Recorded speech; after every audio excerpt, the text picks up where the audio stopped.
आपको बोला था कि काफी टाइम तक न्यूज में है और रहेगा। और मणिपुर से फिर से अखबार बढ़ रहा है ना। अवार्ड वापसी, एक नई कंट्रोवर्सी शुरू हो गई है। India Sri Lanka, India Chinese relations फिर से न्यूज में है। तो मोटे मोटे तौर पे again the people who have joined us online, उनको की टर्म्स, की इश्यूज, की आइडियाज, की फैक्ट्स वगैरह जो भी होते हैं, अगर इस सब चीजों के बारे में ब्रीफिंग्स नहीं है तो आप प्लीज यूट्यूब पे जाके ट्राइडेंट सीरीज का पहला लेक्चर देखें।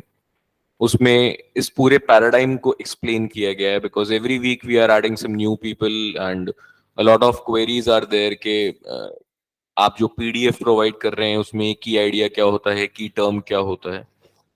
तो इन सब चीजों को जानने के लिए सबसे इंपॉर्टेंट है आपको कि आप इस पैराडाइम से थोड़ा सा फेमिलियर हो जाए। कारण कि कुछ भी कॉपी पेस्टेड थिंग नहीं है, आइडिया बिल्कुल नया है और पूरे हफ्ते की समरी 1 से 1.25 घंटे में हम कंप्लीट करते हैं। मैं आपको यहाँ पे वो चीज फिल्टर आउट करके बताता हूं जो आपके एग्जाम पॉइंट ऑफ व्यू के लिए सबसे ज्यादा इंपॉर्टेंट है। पढ़ना आपका काम है। Again the people who are under the misconception कि मैं यहाँ पे न्यूज़पेपर पढ़ा रहा हूं, तो मैं आपको न्यूज़पेपर पढ़ा नहीं रहा। मैं पढ़े हुए न्यूज़पेपर में से आपको वो चीज दिखाने की कोशिश कर रहा हूं जो शायद आपकी आंखें छोड़ देती है। जो एग्जाम पॉइंट ऑफ व्यू कैसे निकल के आता है, मैं आपको वो सॉर्ट आउट करने की कोशिश कर रहा हूँ। और इसी सीरीज में हमने ट्राइडेंट का एक लेक्चर शुरू किए, जो ऑलमोस्ट हर संडे हम वीकली न्यूज़पेपर एनालिसिस कर रहे हैं। ठीक है ना, तो शुरू करते हैं sharp eight 4 o'clock। Let's start. तो सबसे पहले हमारे पास में न्यूज इन फोकस, मैंने 2 तरीके से आपको ये डिवाइड करके बड़ा टेबुलर फॉर्म में डिजाइन किया है। न्यूज इन फोकस और न्यूज, जैसे हम कंटेक्स्ट की बात करते हैं, तो कंटेक्स्ट क्या है, मतलब हम उसमें से कीवर्ड्स या की इश्यूज क्या फाइंड आउट करना चाहते हैं या कर रहे हैं। सर तो स्क्रीन सबसे जूम पहले करो। हमारे पास में न्यूज आई, opposition brings no confidence motion under rule 198। इसके बारे में आपने शायद इस हफ्ते पढ़ा होगा। सर स्क्रीन जूम करो सर। आप प्लीज अपना इंटरनेट कनेक्शंस भी अपग्रेड करें, अगर आप 4G नेटवर्क्स पे कनेक्टेड हैं। और पीडीएफ आपको मिल जाएगी, डोंट वरी। मैं अभी रिक्वेस्ट करता हूँ पीडीएफ आपको ग्रुप पे, कम्युनिटी पे अपडेट करवा देते हैं।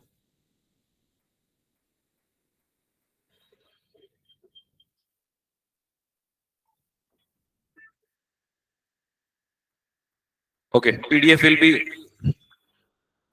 Be reaching you in a minute. मैंने बोल दिया है कम्युनिटी पे आपके पास में पीडीएफ पहुंच रही है। ठीक है, अगेन कंटेक्स्ट।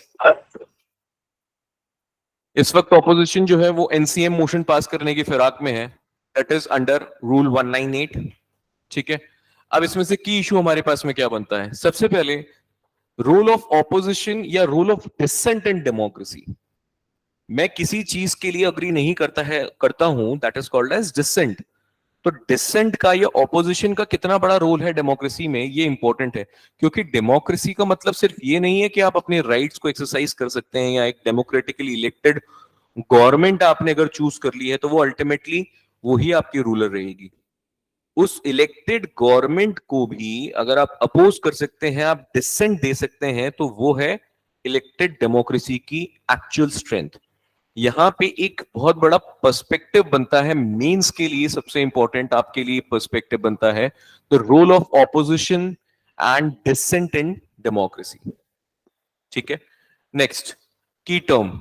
अब इसमें की टर्म मतलब प्रीलिम स्पेसिफिक, जैसे हमने आपको पहले भी एक्सप्लेन कर रखे हैं लेक्चर 1 के अंदर, जिसको पैराडाइम से जो फेमिलियर नहीं है कि 5 कीज क्या होती हैं, तो उसमें से एक की होती है हमारी की टर्म, दूसरी की आइडियाज, की एग्जांपल्स, की वर्ड्स, की इश्यूज। ठीक है, तो की इश्यूज जो होते हैं वो मीन्स स्पेसिफिक टॉपिक्स होते हैं जिसको हमको सॉर्ट आउट करना है, और इस पे हमको 5 अप्रोच से हमको कवर करना है क्या चीज, इंट्रोडक्शन, इश्यूज, उन्हीं इश्यूज की implications, initiatives taken by government or at global level, innovations, that is called as a way forward. उसके सॉल्यूशंस क्या है? ये है वो 5I अप्रोच, जिसमें कि आप अपने मेंस के स्पेसिफिक टॉपिक्स को सेग्रीगेट करते हैं और उसी के लिए पढ़ते हैं। 5I approach, again in every header you have to cover 5 points, simple as that. 5 concrete points, substantiated points तैयार रखिए। आप अपने आंसर्स को लिखने के लिए तैयार हैं, कंटेंट की कमी नहीं होती है। नेक्स्ट, यहां पे आपके पास में आएगा नो कॉन्फिडेंस मोशन। कब पास किया जाता है, क्या मेजोरिटी लगती है? सिंपल पॉलिटी लक्ष्मीकांत में आपका ये सब दिया हुआ है, लेकिन फोकस में रहता है, इसलिए यूपीएससी पूछती है आपको प्रिडिक्टेबल कैसे बनाना है पेपर को। अपने न्यूज़पेपर के थ्रू प्रिडिक्टेबल बनाइए। अब एनसीएम न्यूज में है, प्रोबेबिलिटी बढ़ जाती है कि एनसीएम यूपीएससी पूछेगा। पूरी पॉलिटी पढ़ना, पूरी पॉलिटी टिप्स पे रटना थोड़ा डिफिकल्ट टास्क है, लेकिन अगर मैं आपको 15 या 20 टॉपिक्स बोल दूं कि ये आप टिप्स पे रट के जाओ और इसमें से एक क्वेश्चन शायद फंस सकता है, अगर वैसा का वैसा क्वेश्चन फंस गया, चाहे कितना भी इंट्रिकेट नेचर का हो, डिफिकल्ट या कॉम्प्लेक्स हो, आप तुरंत उसका आंसर निकालेंगे, बी मार्क करेंगे और निकल जाएंगे प्रीलिम्स में। ठीक है। Inauguration of Bharat Mandapam. भारत मंडपम के बारे में सुना? मोदी जी गए थे भारत मंडपम को इनॉग्रेट करने के लिए। की टर्म क्या है? सबसे पहले आप भारत मंडपम देखिए क्या है, और ये जो सेंटर है, इस सेंटर के इनॉग्रेशन में इसमें क्या इंपॉर्टेंस है इसकी, ये क्यों बन रहा है ये सेंटर, इसको आप एक्सप्लेन करें, इसको आप देखें। ये आपके की टर्म्स आएंगे, मतलब प्रीलिम्स स्पेसिफिक है। मंडपम अगर आपको पता हो तो ये साउथ इंडियन आर्किटेक्चर में मंडप्स होते हैं, जो एम्बुलेटरी पास पाथवे होते हैं, जो आपको सैंक्टम सेक्टोरियम तक ले जाते हैं, मंदिर के अंदर तक, भीतर तक ले जाते हैं। उसके पास में ग्राउंड्स के अंदर मंडप्स बने होते हैं। मंडपम मतलब बेसिकली द आर्किटेक्चर जहां पे वो यज्ञ पूजा वगैरह की जाती है। ये south Indian Dravidian architecture style का एक खूबी होती है। भारत मंडपम नाम दिया गया। इसको देखो क्या चीज होती है। Again, use Google very very precisely and very smartly. आपको आधी से ज्यादा चीजें ड्रिल करने पे मिलेंगी। अखबार सिर्फ आपको आइडिया देता है। जो टॉपर्स का या फिर जो भी सिलेक्टेड एस्पिरेंट्स कैंडिडेट्स होते हैं, जो ये कहते हैं कि आप न्यूज़पेपर अच्छे से पढ़िए। न्यूज़पेपर अच्छे से पढ़ने का मतलब होता है कि ऐसी चीजें उसमें से सॉर्ट आउट करके निकाल के और डेप्थ में उसके बारे में पढ़ लो, जो आपके एग्जाम में आने की प्रोबेबिलिटी ज्यादा होती है। जो अखबार में लिखा है वो अपने आप में सफिशिएंट नहीं होता है, उसको सप्लीमेंट करना पड़ता है। राइट। नेक्स्ट भाई, states encroachment into right to life. अभी बहुत सारे बेसिकली इश्यूज चल रहे हैं जहां पे स्टेट जो है वो आपके राइट टू लाइफ में एंटर होने की कोशिश कर रहा है, जैसे रिस्ट्रिक्ट कर रहा है। कहने का मतलब, मान लीजिए जैसे आईटी रेगुलेशंस है ना, आईटी रेगुलेशंस है या आधार बिल है। ठीक है, कंटेक्चुअलाइजेशन बता रहा हूं, ये एक बहुत बड़ा ब्रॉड इशू बन रहा है इस वक्त कि सब कुछ तो आपका सरकार जो है वो ऑथराइज कर रही है। आपकी आइडेंटिटी, आधार के बिना आइडेंटिटी नहीं है। जैसे आधार में बर्थ पे और डेथ पे दोनों पे आधार कंपलसरी कर दिया गया है। अगर आपके पास में बर्थ के बाद आधार नहीं है तो आपका आधार ही नहीं है, और मरने के बाद अगर आधार आपने उसको कैंसिल नहीं करवाया तो आप जिंदा हैं। इस तरह से आईटी रेगुलेशंस में, इस तरह से सीआरपीसी के अमेंडमेंट्स में, इस तरह से राइट टू इंफॉर्मेशन के अमेंडमेंट में एक्चुअली हो क्या रहा है, the state is encroaching into your right to life. कब सोना है और कब जगना है सरकार ने बता दिया, 11 बजे के बाद। 11 बजे तक डीजे चल सकते हैं या 10 बजे तक? 10 बजे तक। तो सरकार ने बोला भाई 10 बजे के बाद में डीजे बंद, क्योंकि लोग सो रहे हैं। अरे मैं 2 बजे सोता हूं यार। अगेन, इशू क्या है?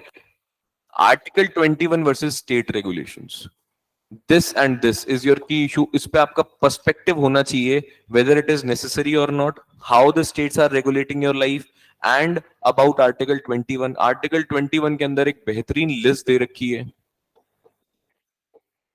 अरे पॉलिटी क्या क्या कवर्ड होता है आर्टिकल 21 राइट टू लाइफ के अंदर, वो सब चीजों आपको पता होनी चाहिए। चाहे वो पोल्यूशन फ्री इन्वायरमेंट हो, क्लीन वाटर हो, राइट अगेंस्ट अरेस्ट हो, हैंडकफिंग नहीं कर सकते हो, या फिर वुमेन को आप अरेस्ट नहीं कर सकते हो सनसेट के बाद में, कितने भी जो भी क्लॉज हो, राइट टू साइलेंस ही क्यों नहीं हो, ये भी, यूथनेशिया ही क्यों नहीं हो, ये भी। तो ये सब चीजें आपके राइट टू लाइफ में होती है।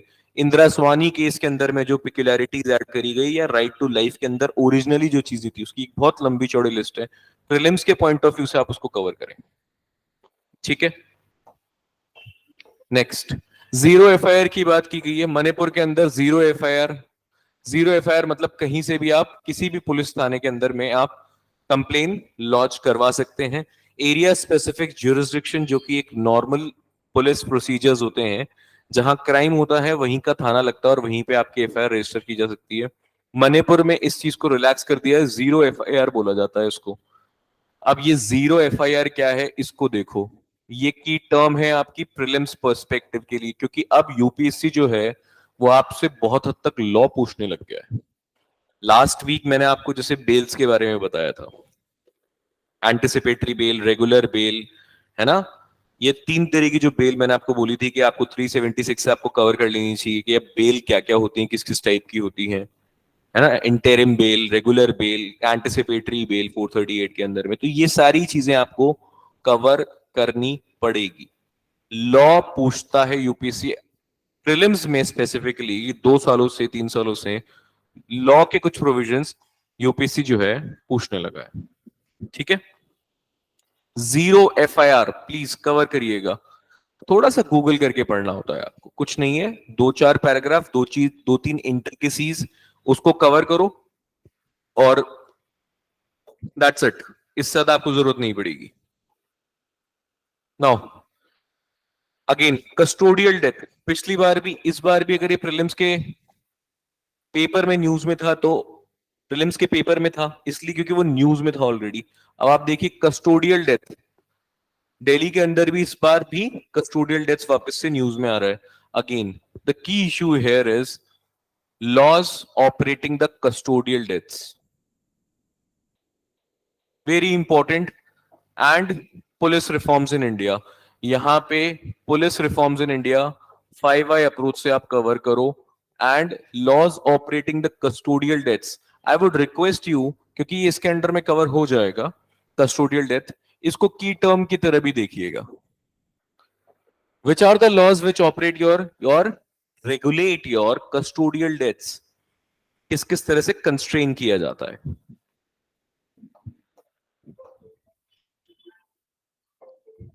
ठीक है। नेक्स्ट, पैनामा पेपर्स, वापस से पैनामा पेपर्स, जो मनी लॉन्ड्रिंग वाला जो इशू था, उसमें पैनामा पेपर्स पे इन्वेस्टिगेशन वापस खुल गई है। बात चल रही है कि भाई पैनामा पेपर्स में जो बहुत बड़े बड़े नाम आए हैं उनको रिवील किए जाए। जो मनी लॉन्ड्रिंग है, अगेन मनी लॉन्ड्रिंग पे इस बार भी मैंने क्वेश्चन दिया था आप लोगों को एडवांस बैच की टेस्ट सीरीज में, और ये फिर से क्योंकि अभी पीएमएलए के अंदर में फिर से अमेंडमेंट लाया जा रहा है। Again the key issue is PMLA, prevention of money laundering act की term, and money laundering GS3 के अंदर काम आने वाली चीज। मनी लॉन्ड्रिंग बहुत ही इंपॉर्टेंट टॉपिक आएगा, मनी लॉन्ड्रिंग GS3 में आप पढ़ते हैं, और prevention of money laundering act 2002, अभी आपको recently prevention of money laundering act 2023 amendment bill भी है, उसके बारे में भी आप पढ़ेंगे। तो आपको फिर से पीएमएलए पढ़ना पड़ेगा। Now PMLA is important for your exam point of view, की टर्म से कवर करें। And money laundering again will be news because Panama papers के इस हफ्ते में जो है, लेकिन मनी लॉन्ड्रिंग आप कवर कर लो, बहुत लॉन्ग टर्म तक आपके लिए बेनिफिशियल रहेगा, GS3 के अंदर स्टैटिक सिलेबस का ही पार्ट है। नाउ दिव्यांगजन पॉपुलेशन की बात करी जा रही है, जो पीपल विद स्पेशल एबिलिटीज या डिसेबिलिटीज आप बोला जाता है, उनके पॉपुलेशन का एक एस्टिमेशन जो है वो बोला जा रहा है इनएक्यूरेट है। पार्लियामेंट्री स्टैंडिंग कमेटी ने बोला है कि आप सही तरीके से भी नंबर्स भी नहीं जज कर पा रहे हैं, तो स्कीम्स कैसे डिजाइन की करेंगे आप उनके लिए। नो, हमारे पास में अब किस तरीके से यहाँ पे की इश्यूज बनते हैं। सबसे important, challenges faced by people with disabilities or people with special abilities, vulnerable sections of society, GS paper 2, very important, rights of person with disabilities act, इसको आप की टर्म के अंदर में प्लीज कवर करेंगे।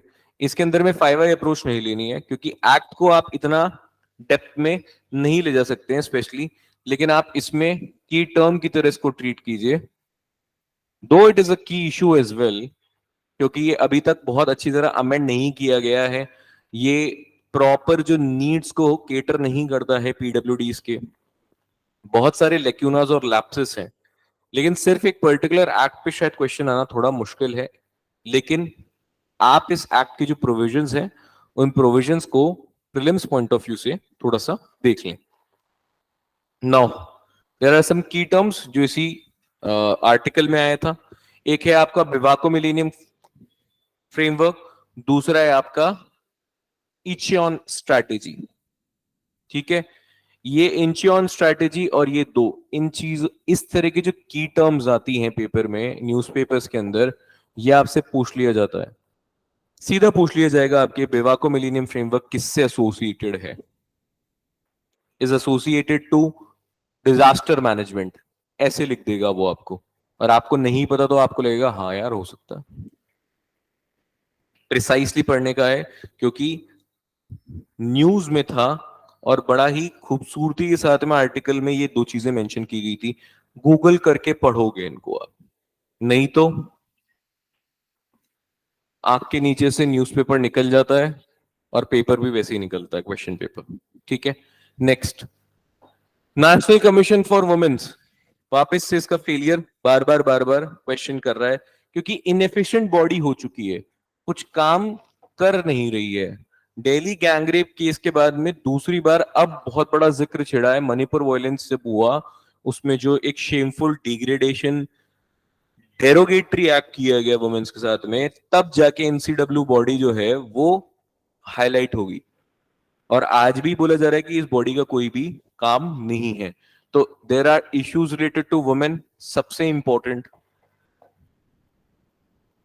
जीएस पेपर 1 के लिए, GS paper 2 के लिए, जीएस पेपर 4 के लिए, चारों के लिए इंपॉर्टेंट है।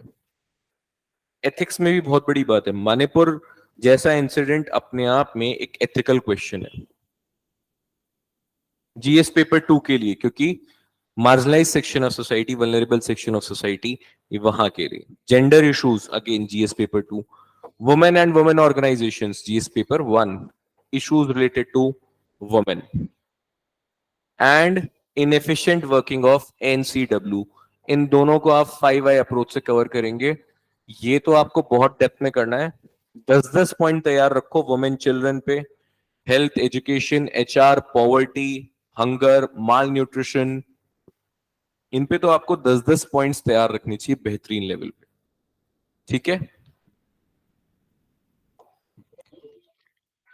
Now ministry of social justice ने ये रिवील किया है कि 776 में से मात्र 508 districts in the country have declared themselves as, हम 100% मैनुअल स्कैवेंजिंग फ्री नहीं हुए हैं, अभी भी कुछ डिस्ट्रिक्ट जो है उसमें ये प्रैक्टिस की जा रही है मैनुअल स्कैवेंजिंग की।